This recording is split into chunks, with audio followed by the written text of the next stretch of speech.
gelecek hiçbiri. Aklında tut ismini, ormanda işçi.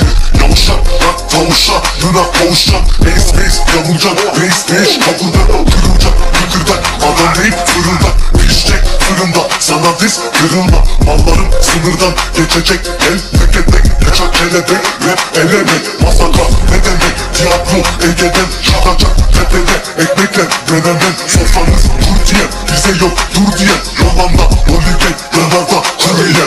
Yeni sarmadım, yine yaranamadım. Her şey gördüm gibi değil, açık anladım. Bu oyun başlasın, kurdum yalanı.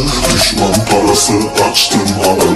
Gelmeyeceğim sanma, savaşa hazırız. Katliamın fena. Gelmeyeceğim sanma, gelmeyeceğim sanma.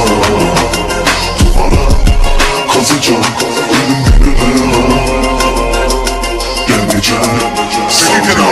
Çekil kafam değil zurna. Sesim ağır davul zurna. Gözü artık kumdan, şaton fektir kumdan.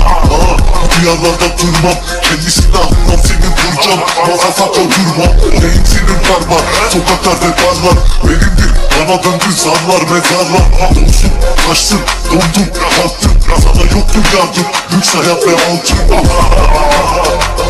Nedir bu? Malilikler, isyan ve isyan. Biz baba pistan, çöl Arabistan. Ölüm ayı Nisan. Kazandım, hepsi haram. Hayatını, hepsi yalan. Kurtaramaz seni paran. Yeraltıdır benim alan. Gelmeyeceğim sanma, savaşa hazırız. Katliamın fena.